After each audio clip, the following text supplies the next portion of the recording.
통합당 주호영 원내대표가 국회에 복귀했지만 여야 협상은 제자리입니다. 미래통합당 없이도 국회를 마음껏 운영할 수 있는 의석이기 때문에 당신들 의사들을 반영하지 않는다고 했기 때문에 그렇게 해보라는 겁니다. 또다시 여러 조건을 내걸고 시간 끌기 꼼수를 부린다면 단호하게 행동할 것입니다. 자, 정치 얘기부터 시작하겠습니다. 통합당의 주호영 원내대표가 열흘 만인 어제 국회에 복귀를 했습니다. 하지만 7개 상임위원장 자리를 받으라는 여당 제안 거절하면서 여당이 18석 모두 가져가서 마음껏 해보라, 이런 입장을 다시 한번 분명히 했습니다. 이제 공은 민주당으로 넘어간 건데요. 오늘 본회의가 예정돼 있죠. 민주당 앞에 선택지는 3가지가 놓여 있습니다. 첫째, 상임위원장 18석을 다 선출해버린다, 오늘 본회의에서. 두 번째, 7석을 통합당 몫으로 남겨놓고 11석 선출만 마무리한다. 셋째, 급한 대로 추경안 처리할 예결위원장만 오늘 추가로 선출한다. 이 정도입니다. 결정을 해야 합니다. 더불어민주당 김영진 원내수석 부대표 연결을 해보죠. 김영진 부대표님 안녕하세요. 네, 안녕하세요. 김영진입니다. 예, 일단 오늘 본회의는 예정대로 여는 건가요? 네, 민주당 오늘 본회의를 연다는 입장입니다. 통합당은 참여하지 않겠다고 밝혔는데도? 제가 보기에는 박병석 의장께서 지난 2주일 전에 오늘까지 진행을 해서 예. 본회의를 진행했다라고 말씀을 하셨고, 사실은 6월 19일 날 상임위원회 구성을 맞춘다라고 얘기를 했는데 일주일간의 시간을 더 주면서 네. 여야 간의 협상과 논의를 진행하라 이렇게 해서 했는데 그날이 오늘이기 때문에 예. 국민과 약속을 지켜서 본회의를 열어서 나머지 12개 상임위원장의 선출을 통해 원구성을 완료하는 게 필요하다고 봅니다. 일단 통합당 입장은 지금 분명해요. 18석 여당이 다 가져가서 마음대로 하시오, 이거거든요. 그럼 본회의 앞두고 민주당 입장은 정리가 됐습니까? 저는 조영 원내대표가 어떤 의미로 그런 얘기를 하는지 모르겠는데요. 김치는 원내대표와 만나거나 저하고 만날 때도 민주당이 단 한 번도 18석을 민주당이 다 하겠다 라든지 이런 얘기를 한 적이 없는데 어떤 근거로 그런 얘기를 하는지가 사실관계가 좀 틀려서 주 원내대표가 좀 더 과하게 말씀하시지 않았나 이런 생각이 들고요. 18석 다 가져가라는 다 갖겠다는 이야기를 민주당이 하신 적이 없다고요? 전혀 없습니다. 예. 그럼 언론에 그 보도가 됐던 것은? 저는 그건 주호영 원내대표의 개인적인 의견인 것 같고요. 민주당은 11대 7로 원구성을 하는 것이 필요하다는 입장을 얘기를 했고, 특히 국회의 기능 중에 법안과 예산 중에 법안은 여당이 책임지고 네. 예산은 야당이 책임지면서 책임 여당의 역할과 견제 야당의 역할을 통해서 예. 우리 국회가 원활히 돌아가는 것이 필요하고 21대 총선 결과에 나온 비율대로 11대 7로 상임위원장을 배분하는 부분으로 많은 논의를 통해서 합의안을 만들었습니다. 그리고 그것이 미래통합당 내에서 거부됐기 때문에 현재까지 나온 상황이기 때문에 저는 인과관계를 좀 분명히 할 필요가 있다, 그런 생각입니다. 법사위원장이 정해진 다음부터는 이제 18석 얘기가 안 나왔지만 그 전에 민주당에서 이제 법사위원장 놓고 뭐 이렇게 협상하고 할 때 그때는 이러면 우리 18석 다 가져갈 수도 있다는 얘기를 하시지 않았어요? 저희는 기본적으로 21대 총선 결과가 예. 176대 103 의석 비율로 치면 59대 34의 비율로 국민들께서 국회를 구성하라고 말씀을 하셨기 때문에 예. 그 상황에서 법사위를 여당이 책임지고 예결위를 야당이 책임지는 형태로 21대 국회가 만들어지는 것이 현재 코로나 위기라든지 여러 가지 위기 상황 속에서 네. 국민들의 건강과 경제 위기를 돌파하는데 충분하게 그 역할을 담지하는데 더 필요하다라는 그런 상황 속에서 제안을 드렸던 거고요. 그런 부분 속에서 많은 숙고 속에서 제가 보기에는 민주당이 법사위를 받고 네. 야당이 예결위, 정무위, 국토위 등 주요 알짜 상임위를 가져서 국회를 구성해 나가자라는 취지로 많은 논의 속에서 정해졌던 안이었다, 그렇게 보고 있어요. 그러니까 김태년 원내대표가 박병석 의장 찾아가서 통합당이 상임위원 명단 제출 안 하면 상임위원장을 모두 민주당이 가져가겠다고 그 말씀하셨던 거는 법사위원장 정해지기 전 얘기고 주호영 원내대표한테 직접 한 것도 아니다, 그 말씀으로 정리하면 됩니까? 그렇습니다. 그리고 맞고요. 저는 그러니까 상황이 좀 변했다라고 봐요. 11대 7로 협상을 진행했을 때는 우리의 원칙적인 입장이 그랬고요. 지금 상황에서는 예. 엊그제 저희들이 강원도에 있는 화엄사에 가서 예.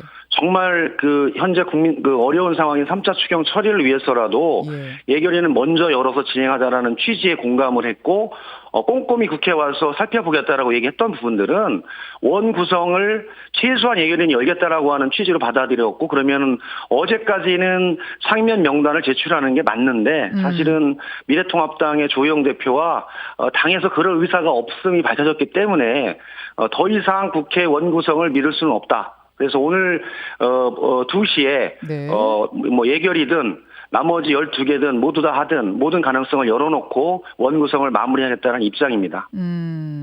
저는 미래통합당에서 오늘이라도 원구성 관련한 그 18개 상임위원 명단을 제출을 하면 될 것 같아요. 상임위원 명단은 사실은 6월 5일 개원을 해서 국회법 48조에 개원 후 3일 이내에 국회에 제출하게 돼 있는데 6월 7일까지였는데 현재 20일 동안 상임위원 명단을 제출하지 않으면서 현재 파행이 연속되고 있거든요. 그래서 저는 법을 만드는 국회의원들이 법을 지키는 게 첫 출발이 아닌가 그런 생각입니다.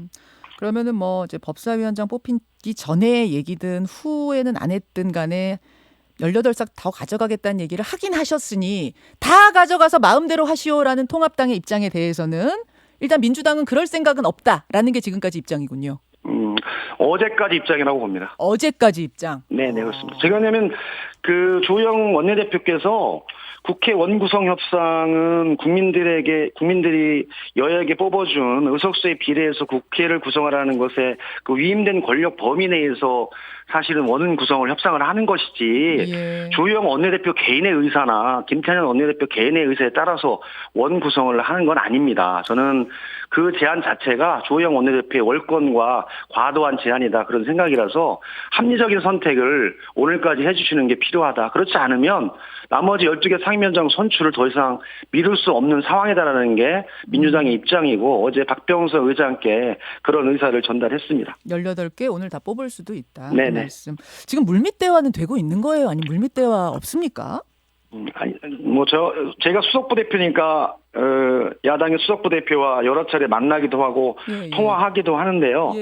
어제 저는 뭐 열흘간 국회를 비우고 사찰을 돌면서 고민했던 결과가 사실은 국회를 정상화시키고 민생을 살리고 추경을 처리하는 방식으로 나온다라고 모든 국민들이 생각을 했는데 국회를 또다시 파행을 더 강화시키는 방식으로 나오기 때문에 사실 물밑 대화를 진행하는데 한계 봉착했다 그렇게 보고 있습니다. 아, 그럼 지금 물밑 대화도 끊어진 상태군요. 현재는 뭐 저쪽에서 대화 자체를 원하지 않고 있기 때문에 만날 수 있는 조건이 안 되는 것 같습니다. 제가 이 질문을 왜 드리냐면 박병석 국회의장이 제안한 중재안이 하나 있지 않습니까? 법사위원장을 1년씩 나눠서 하라는 중재안. 이게 혹시라도 유효한 건지 아니면 그거 그냥 다 물 건너간 건지 그게 좀 궁금해서요. 그거는 제가 보기엔 단 한 번도 여야 원내대표나 원내수석부 대표 간의 협상이나 논의 속에 나온 적이 없고요. 아마 일각에서 일부가 그런 얘기를 했는데 저희들의 입장은 박병석 국회의장이 1년 나눠서 하라는 거는 김태년 원내대표의 임기가 1년이고 박병석 의장의 임기가 2년입니다. 그래서 국회 4년의 그 운영 관련해서 그런 위임된 권한을 박병석 국회의장이나 김태년 원내대표나 조영 원내대표나 위임받지 못했다라고 보거든요. 그래서 그거는 총선이 시작되기 전에 이렇게 하자라는 사회적 컨센서스나 정치적 합의를 가지고 진행하는 것이지 주고받기 식으로 할 수 있는 사안은 아니고 지난 6월 초에 법사위원장을 15일 날 선출했기 때문에 그것을 다시 하라라는 것은 제가 보기에는 국회법이나 어떤 면에서도 타당하지 않고 그건 협상의 대상이 아니라고 봅니다. 유효하지 않군요. 그럼 그것도. 네네. 지금 이제 통합당 분위기 보니까 법사위원장을 안 주면 끝까지 어떤 상임위원장도 거부하겠다는 뜻이 좀 분명해 보여요. 그러니까 그냥 압박 차원이 아니라 좀 분명해 보입니다. 대신 우리는 들어가서 견제 역할을 확실히 하겠다. 그렇게 얘기하고 있는데 견제 역할을 확실히 하겠다는 게 도대체 무슨 의미인가 잘 생각을 해보면 통합당이 사용할 수 있는 카드는 공수처장 추천위원 지정을 거부해버리는 거. 즉 공수처장 뽑으려면 추천위원을 먼저 뽑아야 되는데 그 추천위원 지정권이 통합당한테 한 게 있거든요. 그거를 안 써버리는 거예요. 그걸 거부해버리면 공수처 출범에 제동 걸리는 거지 않습니까? 그걸 쓸 가능성이 큰데요. 어떻게 생각하세요? 저는 합리적인 의사결정을 하고 국민의 대표인 국회의원들이 무엇과 무엇을 연계해서 정치를 하는 것은 구태 정치라고 보고요. 사실은 상임위원 명부를 내지 않는 것도 일면에서도 총선 불복이라고 생각을 합니다. 총선 불복이요? 예, 그렇습니다. 저는 총선에서 여당과 야당에게 176대 103석의 의석을 줘서 이번 21대 국회는 그러한 권한을 가지고 여야가 활동을 해서 이후 4년 이후에 심판을 받아라. 이런 뜻으로 국민들께서 표를 주셨는데 그 표와 의석에 준하지 않고 목려 발목 잡기로 계속 진행하는 것 자체가 저는 총선 민의를 거부하고 총선 불복으로 비춰질 수 있는 우려가 크고요. 과거 20대와 19대 국회의 반복으로 우리 국회가 국민들에게 좋다, 존경을 받는 국회가 아니라 버림을 받는 저 출발을 너무 과하게 하는 게 아니라고 보고요.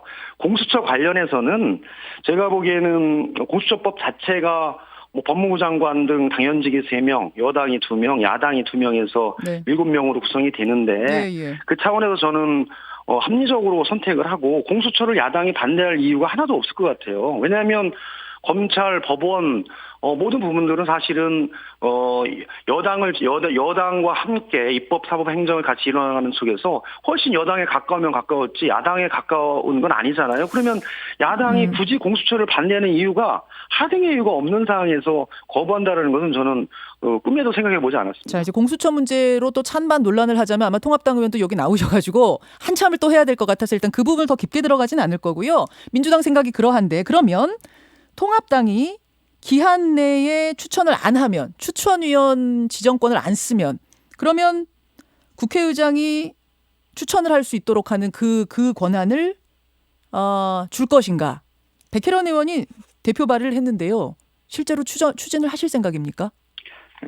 제가 보기에는 이제 백혜련 의원의 안은 21대 국회가 지난 88년 이후로 양당 체제로 국회가 구성된 게 그 32년 만에 처음입니다. 그러니까 우리 국회 모든 법이 양당 체제, 미국처럼 양당 체제 기반에서 상임위원회 구성과 각급 그 위원회 구성이나 기구 구성이 돼 있지 않았어요. 3당 체제를 기반으로 그 구성을 했기 때문에 아마 백혜련 의원이 그런 안을 낸 것 같은데 저희들은 야당 추천 그 공수처장 후보 관련한 추천권을 여당이 가져오거나 해서 법적으로 불가능해요. 공수처 모법에서 그걸 규정하고 있기 때문에 모법을 개정하지 않는 한 불가능한 사안이라서 그거는 정당하게 야당이 추천하고 야당이 공수처장에 대한 비토권을 갖는 법 취지에 맞게끔 야당이 더 좋은 인물을 추천해서 공수처가 원활히 구성될 수 있도록 해주는 게 필요하다 그렇게 보고 있습니다. 근데 통합당이 끝까지 안 내면요? 아직 시기도 안 됐으니까 시작도 안 했으니까요. 인사청문회법도 만들어야 되고 또 공수처 규칙 개정안도 만들어야 되고 하기 때문에 그 과정에서 저는 미래통합당이 합리적인 결정을 하리라고 봅니다. 알겠습니다. 다시 한번 확인할게요. 통합당이 오늘까지 참여 안 하면 18개 상임위원장 본회의에서 선출할 수 있다는 말씀. 네, 그렇습니다. 네. 좀 부담스럽진 않으세요? 여당이? 저는 그 여러 가지 상황 속에서 여당도 그 부담스러운 측면이 있죠. 왜 없겠어요. 여당이 받은 의석이 176석이고 103석이라서 그 비율대로 11대 7로 그 상임위원장 배분을 하고 법사위와 예결위를 나눠서 주요한 알짜 상임위를 야당에 배분하면서 통 크게 사실 한 번에 그 협상을 진행하기 위해서 한 거지 그 찔끔찔끔 진행하지 않은 상황에서 현재 이런 얘기를 하고 있는데요.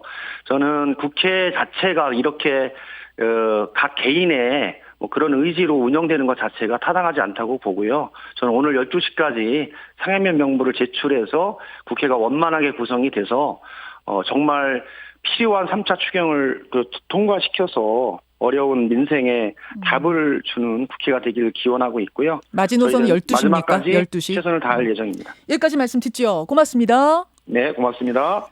오늘 본회의를 앞둔 민주당의 입장 확인해봤습니다. 민주당 김영진 원내수석 부대표였습니다. 김현정의 뉴스쇼는 청취자 여러분의 참여로 이루어집니다. 트위터, 페이스북, 레인보우 게시판, 그리고 단문 50원, 장문 100원의 유료 문자 샵 1212, 우물정 1212 통해 참여하실 수 있습니다. 김현정의 뉴스쇼, 여러분과 함께 만듭니다.